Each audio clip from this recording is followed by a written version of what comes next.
secteur de la plage de Calrosa pour redescendre et traverser Porto Vecchio par le port maritime avant d'aller faire une petite boucle vers la Chiappa et surtout surplomber les magnifiques plages de Palombagia, Tamariccio, Santa Giulia dont une partie ont été fermées hier le 14 juillet pour de la pollution. J'espère que ça va bien se passer après une journée de repos. C'est toujours piégeux, il faut s'y remettre psychologiquement, on a décompressé, il faut retrouver des jambes physiquement. On va voir ce que ça donne, surtout pour affronter le merveilleux col de Bacino. Alors, vue sur la vieille ville de Porto Vecchio, les montagnes derrière et le golfe qui est au pied derrière. On va le voir d'un peu mieux, un peu plus loin.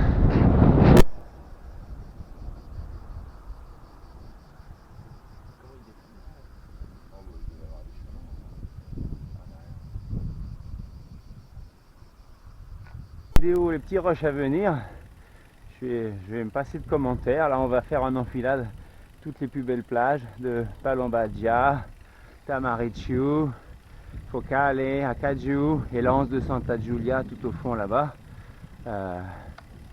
Voilà.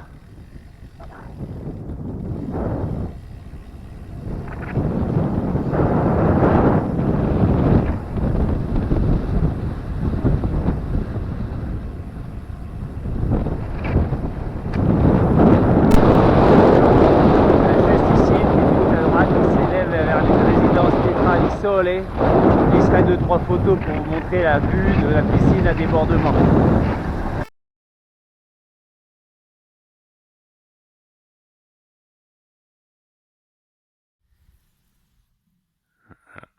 C'est à cette heure-là qu'il faut savoir se lever, Pascalou, pour avoir ces vues-là. Allez, bise. Dernière matinée.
Première fois où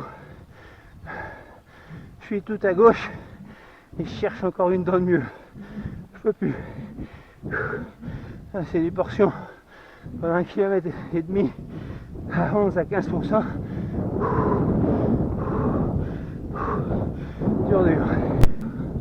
On appuie aussi fort sur les jambes que si on était tout à droite. Aussi mal. Quand on est pleine descente, qu'on n'arrive pas à suivre. Là, c'est pareil. Voilà, on retrouve également dans cette région, l'arrière-pays de Porto Vecchio, des belles écorces de chêne-liège. On le voit là, tout ça. Voilà, allez, on attaque le col pour 10-12 km. La plaine de Iare Sota, toujours là-bas, d'où on vient. Et là-bas, tout au fond, on voit la profondeur du golfe de Porto Vecchio. On commence à bien s'élever, toujours ces belles vues. Et dans ce golfe, on est passé sur le côté droit de la montagne où on avait la pointe de la Capia là. Et après on a fait le tour là-bas. Voilà, c'est un peu dur. Après 2 jours de trempette dans la mer, les jambes répondent pas trop. Donc aujourd'hui ça va être qui veut voyager loin, ménage sa monture, va piano va solo et advienne que pourra. Bye.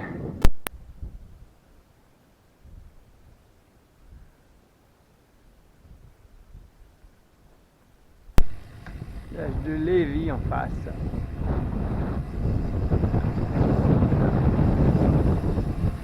Voilà, magnifique. On va y aller. La route là-bas qui remonte vers Sartène après. On sort du village de Lévis, en plein cœur de l'Alta-Roc, d'ailleurs qui abrite le musée départemental, que je ne connais pas, pour être honnête. Et là, on est à 650 mètres, on va basculer vers Sainte-Lucie-Talano et Sartène, en direction de la côte ouest, et je vais affronter un vent défavorable, un vent d'ouest. Allez, la vue se dégage, on reste dans un monde très forestier, assez dépeuplé, des villages isolés. Lévis, ça vit beaucoup quand même, il y a pas mal de commerces, de terrasses de café, il y a un endroit de passage, hein.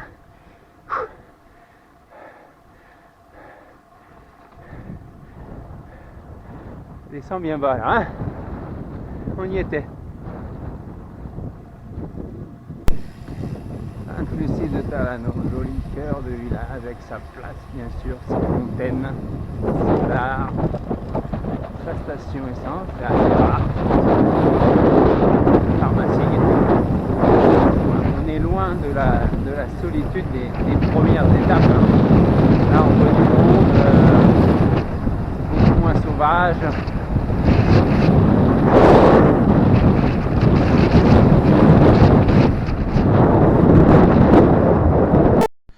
Voilà, première belle vue du golfe de Propriano avec depuis Sartène.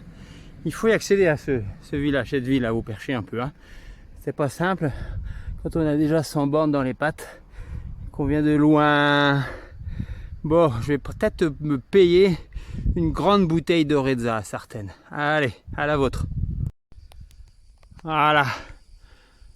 Première belle vue sur la baie de Valenco avec le golfe de Propriano tout au fond.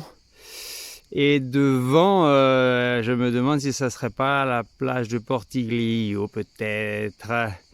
Voilà, ça fait plaisir. Allez, tout ça pour ça. C'est pas mal. Ouais.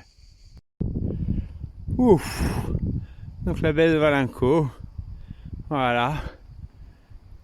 Grande anse, très ouverte. Magnifique.